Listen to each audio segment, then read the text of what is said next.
देखो, इंसान जो होता है ना, हमेशा एक फ़ियर में रहता है। एक चीज़ जो होती है ना, उसको हमेशा अंदर से खाते रहती है, कमज़ोर करते रहती है।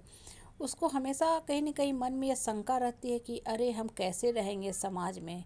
अगर हम लोगों के हाँ में हाँ नहीं करेंगे, हम अकेले पड़ जाएँगे तो कैसे हम जी पाएँगे? तो ना चाहते हुए भी उसे उस मंडली में, उसे उस जो समाज है उसका पार्ट बनना पड़ता है, जहाँ वो जाना नहीं चाहता है और जहाँ वो शामिल नहीं होना चाहता है। देखो, यहाँ जो मैं बात बता रही हूँ वो ध्यान से सुनो।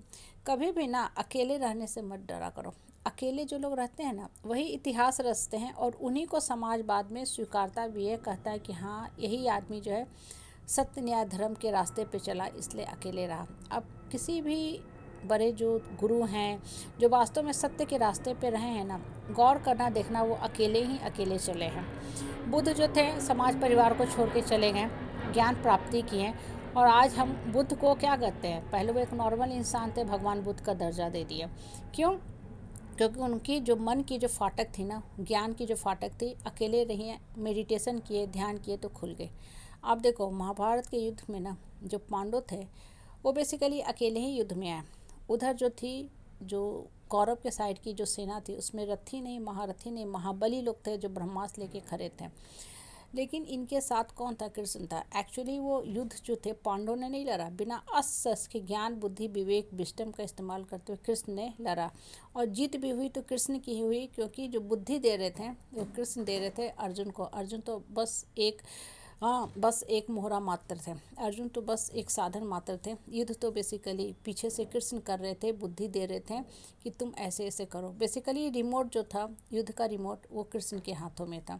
इसलिए जब भी आप अकेले रहते हो ना, कभी भी मत घबराओ कि हम कैसे रह पाएंगे, कैसे सरवाइव करेंगे। हालांकि जो परिवार में जो डेविल प्रवृत्ति के लोग हैं, डेमनिक प्रवृत्ति के लोग हैं ना, हमेशा ही हमेशा आपको परेशान करते रहेंगे। उसके लिए भी आपको तैयार रहना ही रहना है। जैसे पांडवों को हमेशा ही हमेशा क्या करता था? दुर्योधन परेशान करता था, छल कपट करता था, हमेशा हमेशा मारने का कोशिश किया। बचपन में जब भीम छोटा था तब भी उसको दुर्योधन ने मारने की कोशिश की। जब बड़ा हुआ तब भी उनको लाक्षागृह जो घर बनाया था उसमें दहन करके मारने की कोशिश किया। इसलिए आपके साथ भी जीवन में अगर समस्या आती है, परिवार के लोग परेशान करते, बहुत ही परेशान करते हैं, तो अपने आप पीठ खूब थपथपाया करो, अपने आप से बोला करो कि हम में श्रेष्ठता है, हम में डिविनिटी है। इसलिए जो डेविल प्रवृत्ति के लोग आ रहे हैं, मेरे सामने आ रहे हैं। आप देखो, कोई भी पुरानी ग्रंथ पढ़ते हो ना, वहाँ आपको क्या दिखता है? जो लोग डिवाइन नेचर के होते हैं, जो लोग में देवता वाले गुण होते हैं, अच्छी प्रवृत्ति होती है, उनको ही राक्षस आके तंग करता था। ऋषि मुनि तपस्या करते थे, देवता पूजा पाठ करते थे, तो राक्षस क्या करता था? आके पूजा पाठ भंग करने का काम करता था।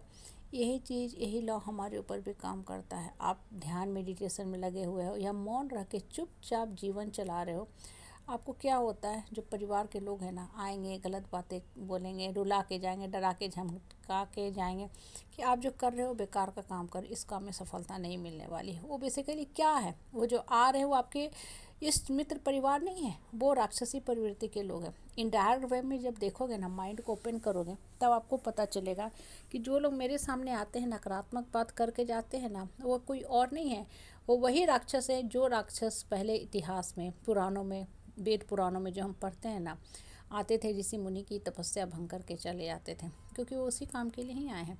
इसलिए कभी भी ना अकेले रहने से मत घबराया करो। कर्ण जो था ना, भीड़ का साथ दिया, कौरवों का साथ दिया, झुंड का साथ दिया, इसलिए उसका खात्मा हुआ, इसीलिए उसका अंत हुआ। माँ सीता जो है वन में अकेले गई, जो थे ना आश्रम में, वाल्मीकि मुनि के आश्रम में गई, अकेले वहाँ शरण पाई और 2 बच्चों की बहुत अच्छी परवरिश की, शिक्षा दी, संस्कार दी। तो जब भी आप अकेले रहते हो ना, बस ये मान के चलो, मेरे ऊपर बस एक ही आदमी है, वो आदमी है, वो हाथ है, वो भगवान का हाथ है। और जब आपके मन के अंदर ये भावना घर कर लेगी ना कि भगवान मेरे साथ है, तो फिर आपको ना बेकार के बहियात के लोग की बातों से ना फ्लक्चुएट आपका दिमाग करेगा, ना आप जीवन में अकेले चलने से डरोगे। इसलिए मन को स्ट्रॉन्ग करके जिया करो। आप देखो, कोई नाला होता है ना जहाँ गंदा पानी बहता है, आपको देखोगे कीड़ा दिखता है, आपको लगेगा ना कि एक इतना बड़ा कीड़ा तैर रहा है, इंसेक्ट जिसे बोलते हैं। वो एक कीड़ा नहीं होता, कीड़ों का झुंड होता है, बहुत सा कीड़ा उसके अंदर होते हैं, वो साथ में तैरा करते हैं। जब आप किसी पतले डंडे से हटाओगे ना, तब देखोगे कितने सैकड़ों कीड़े थे। वही हाल है लाइफ का। जो परिवार में झुंड में बैठने वाले लोग होते हैं, हंसी ठहाका लगाते हैं, वो सारे नकारात्मक दिमाग वाले होते हैं। आप पॉजिटिव दिमाग वाले हो, इसलिए अकेले चल रहे हो और इतिहास भी आप ही लिखोगे।